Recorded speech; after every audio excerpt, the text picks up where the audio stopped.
Okey, Assalamualaikum dan selamat pagi semua. Okey, apa khabar? Sihat? Okey, jadi untuk hari ini cikgu akan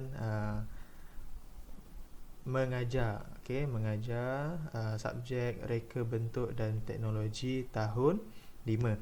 Okey, untuk teknologi reka bentuk dan teknologi tahun 5 ini cikgu akan mengajar 3 buah kelas, iaitu 5 permata putih, 5 permata hijau dan juga 5 kejora kuning. Jadi cikgu harap kelas-kelas yang terlibat dapatlah ilmu daripada apa yang cikgu nak kongsikan pada hari ini dan seterusnya. Okey, tanpa membuang masa, cikgu akan terus kepada sesi pengajaran. Okey, baik, untuk awak tahun 5 tahun ini, tahun 2021, okey, awak semua akan menggunakan buku teks baru, buku teks baru. Jadi cikgu harap tidak ada lagi yang terkeliru, okey, dengan buku teks yang diberikan, dan cikgu harap tak adalah yang guna buku teks lama. Okey, baik, ini adalah contoh muka depan buku teks yang awak akan dapatlah, dan sepatutnya semua tahun 5 sudah menerima buku teks masing-masing pada hari ini. Okey, jadi tanpa seterusnya, okey, dalam buku teks awak boleh lihat, okey, kita ada kandungan. Untuk tahun ini, tahun 5, awak akan belajar 4 unit. Okey, 4 unit, iaitu yang pertama unit 1 teknologi rumah tangga, unit kedua aplikasi reka bentuk teknologi kejuruteraan, unit 3 reka bentuk pengaturcaraan, dan juga unit 4 teknologi pertanian. Okey, baik, untuk menunjukkan dengan lebih jelas lagi apa yang awak akan belajar pada tahun ini, yang pertama, untuk unit 1 awak ada teknologi rumah tangga lah. Kalau awak tengok dekat sini, kita boleh lihat awak akan belajar berkenaan dengan jahitan. Okay. Kemudian dalam unit 2 aplikasi reka bentuk teknologi kejuruteraan pula, kat sini awak akan belajar macam mana untuk menghasilkan satu projek yang jika awak lihat dalam gambar ini, kita akan gunakan yang pertama unit solar, okey, solar. Kemudian kita ada mungkin kita akan ada gunakan motor di dalamnya. Kemudian kita akan letakkan bilah kipas di luar lah. Okey, ini awak tengok secara kasar. Tetapi tidak semestinya kita akan membuat projek ini, sebab kita bergantung kepada pembekal. Okey, kita tengok apa projek yang dia ada dan kita akan buatlah. Okey, yang seterusnya kita ada reka bentuk pengaturcaraan. Reka bentuk pengaturcaraan ni awak akan diberi satu unit elektronik, dan awak akan menggunakan komputer untuk membuat satu siri arahan supaya awak punya bahan elektronik ni tadi dapat digunakan dengan sempurna lah. Okey, baik, dan yang seterusnya kita ada teknologi pertanian. Untuk teknologi pertanian, awak dah tahu kita akan menanam.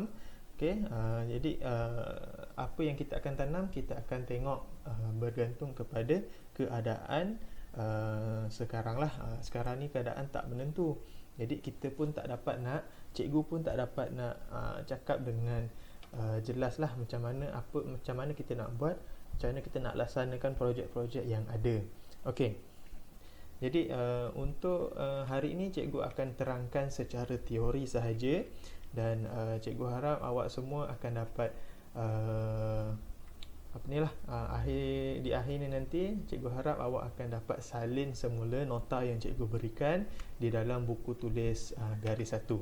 Okey, untuk yang pertama, dalam unit teknologi rumah tangga, kita akan belajar untuk hari ini kita akan masuk kepada yang pertama, artikel jahitan. Kita akan tengok apa maksud artikel jahitan dan apa contoh artikel jahitan yang ada, yang biasanya awak tengok tetapi awak tak tahu pun itu sebenarnya artikel jahitan. Okay, yang kedua, kita akan masuk kepada kenali mata jahitan. Okey, kenali mata jahitan ni penting sebab nanti bila kita dah masuk ke sekolah, awak akan hasilkan satu artikel jahitan dengan menggunakan jahitan tangan. Okey, baik. Jadi sebelum tu kita akan masuk dulu, kita akan tengok dulu apa maksud artikel jahitan. Artikel jahitan adalah fabrik yang telah melalui proses jahitan, sama ada jahitan tangan ataupun jahitan mesin. Okey, fabrik ni apa? Fabrik. Okey, fabrik ni adalah contohnya kain yang ditenun. Okey, bahan yang ditenun menghasilkan kain. Jadi macam baju awak, kain batik, okey, itu semuanya kita panggilkan sebagai fabrik sebab dia ditenun dan dia dihasilkan lah. Okey, jadi bila fabrik ini kita bentukkan dan kita jahit menggunakan jahitan tangan atau jahitan mesin, benda itu kita panggil sebagai artikel jahitan. Okey, artikel jahitan. Cikgu harap semua tidak lupalah yang ini.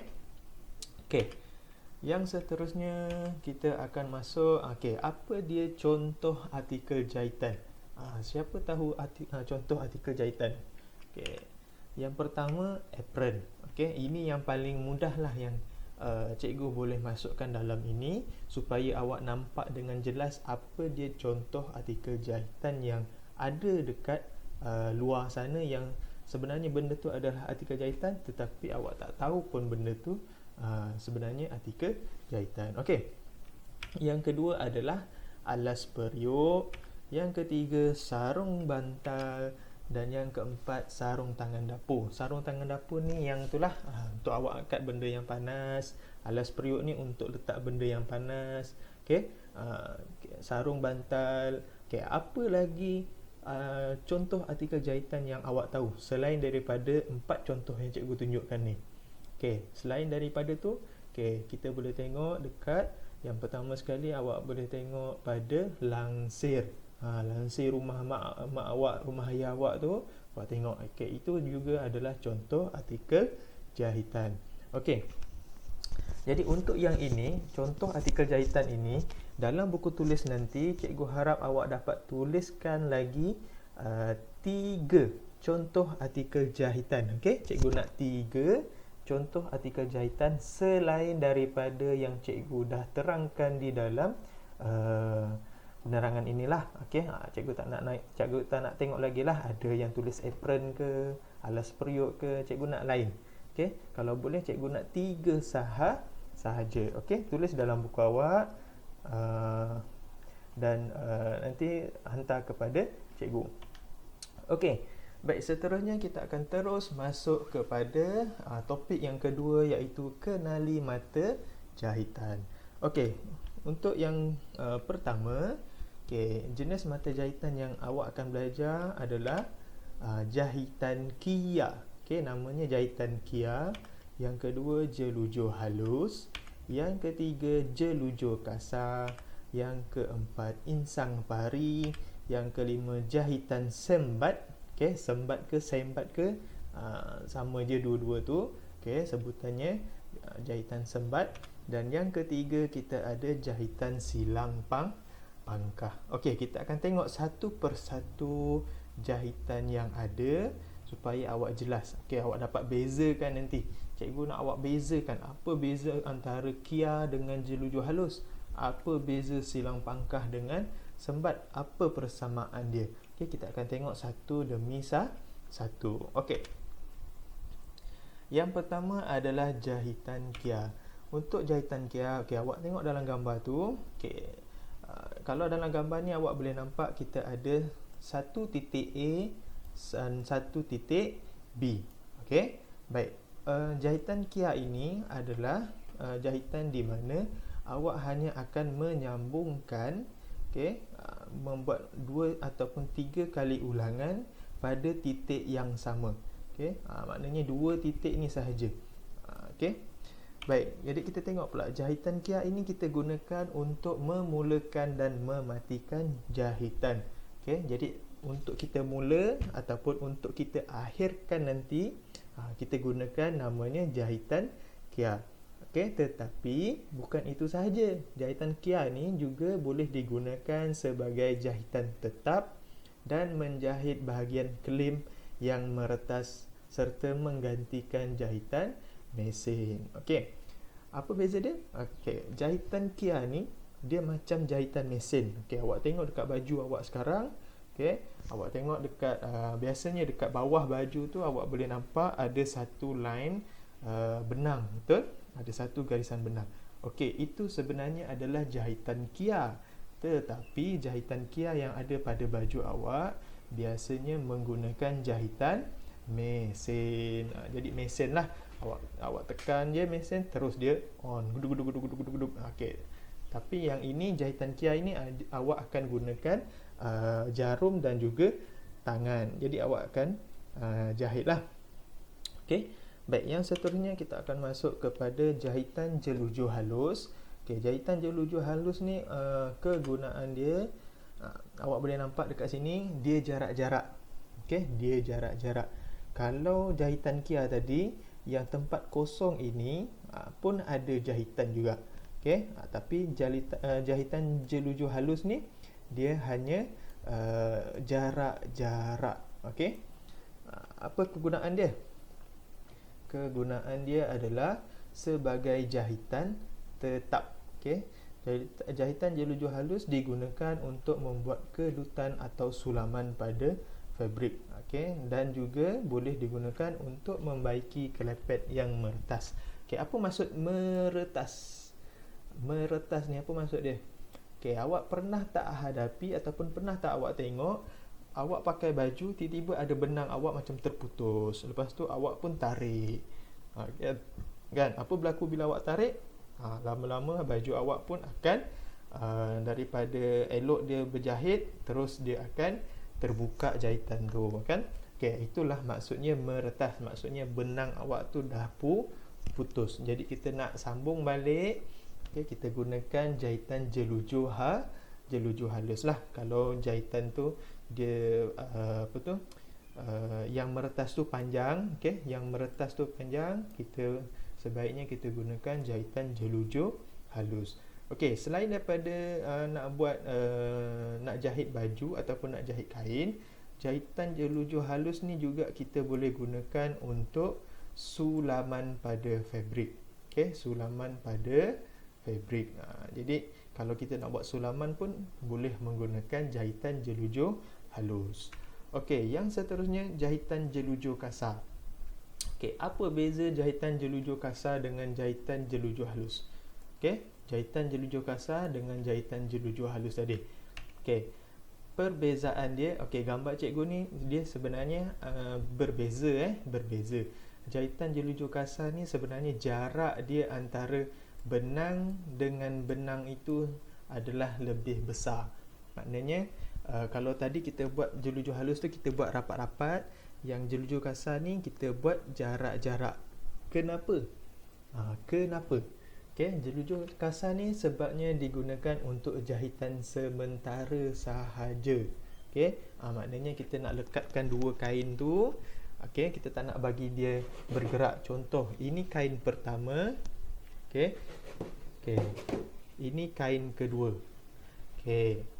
Kalau kita tak letak jeluju kasar ni, nanti bila awak nak jahit dia boleh bergerak-bergerak, betul? Bergerak-gerak. Okey. Jadi untuk nak elakkan dia daripada bergerak, okey, contohnya ini kain, cikgu letakkan sama ratalah maknanya dia samalah. Kemudian cikgu jahit dengan jeluju kasar. Okey. Bila cikgu jahit dengan jeluju kasar ni, jarak-jarak pun tak ada masalah, sebab utama dia cikgu buat jahitan jeluju kasar ni adalah nak elakkan dua kain ni daripada terburai ataupun terbuka ataupun bergerak. Okey. Sebab tu kalau awak tengok dalam ini, dia punya maksud dia sebagai jahitan sementara untuk menetapkan kedudukan dua atau lebih fabrik semasa menjahit. Okey. Baik. Cikgu harap jelas perbezaan dia. Berbeza jeluju halus dengan jeluju kasar. Perbezaan dia dari segi jarak antara jahitan benang tu. Okey. Baik.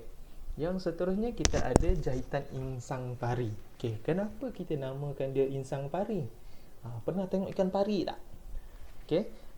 Baik. Jahitan ini adalah macam mana nak cakap, orang dulu dia tengok berdasarkan kepada insang pari. Okey, dan jahitan ni sebenarnya dia kita jahit hanya di hujung. Okey, di hujung ni sahaja. Kita tak jahit dekat tengah-tengah kain. Okey, kita tak jahit kat tengah-tengah, tapi kita jahit dekat hujung ni, kat bahagian tepi ini sahaja. Okey. Baik. Jahitan insang pari digunakan sebagai jahitan tetap. Okey, kalau tadi jahitan sementara, ni jahitan tetap. Okey, jahitan sementara maknanya kita akan buka. Lepas kita dah siap jahit semua, kita akan buka balik jahitan tu. Tapi bila jahitan tetap ni maknanya kita dah tak buka lah. Jadi untuk apa kita gunakan insang pari ni? Okey, untuk mengemaskan bahagian tepi fabrik. Ni tepi.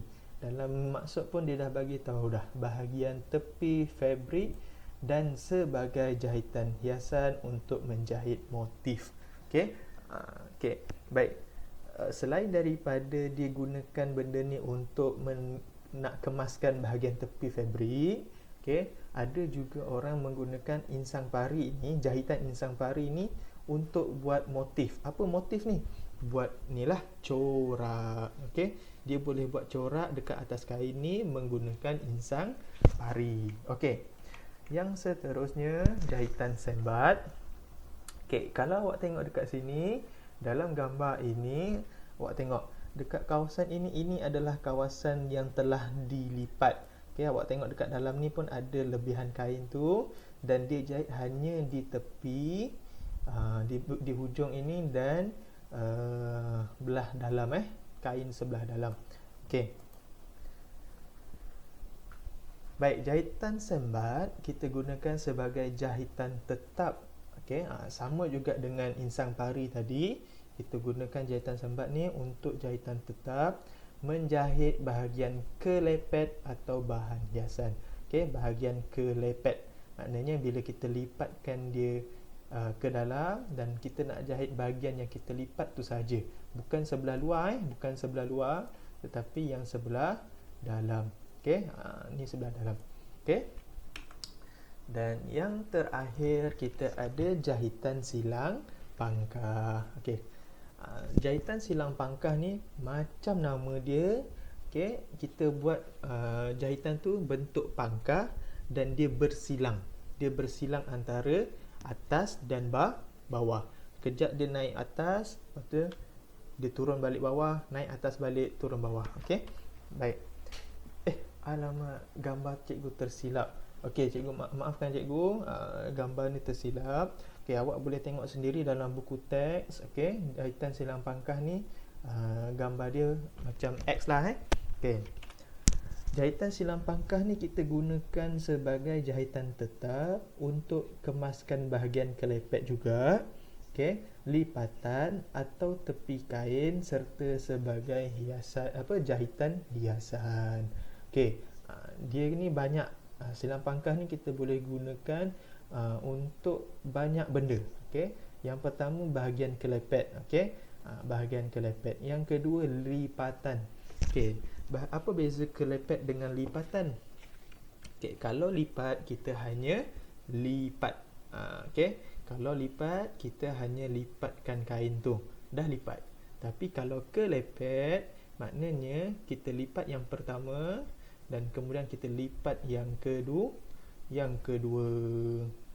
kita lipat yang kedua, baru kita jahit yang belah dalam ni.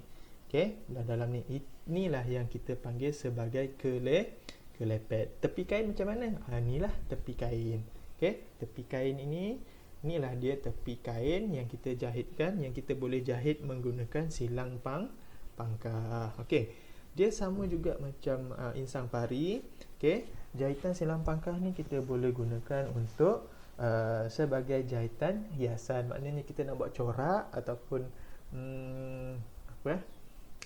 kita nak buat zigzag. Nak buat zigzag kan dekat kain tu kan, pun boleh gunakan silang pangkah. Okey.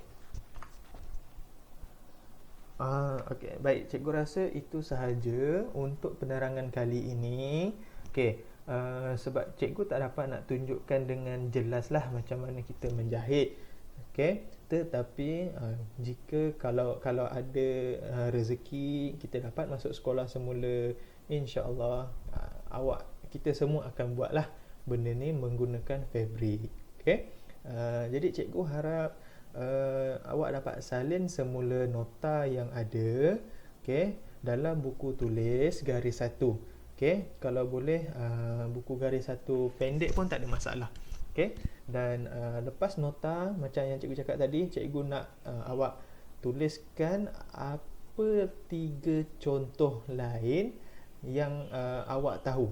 Okey, contoh artikel jahitan. Okey, cikgu nak 3. Macam tadi cikgu dah bagi 4. Kemudian cikgu sebut lagi 1, iaitu langsir. Okey, cikgu nak lagi 3. Kalau boleh tuliskan dalam buku awak. Okey, itu sahaja untuk kelas hari ini.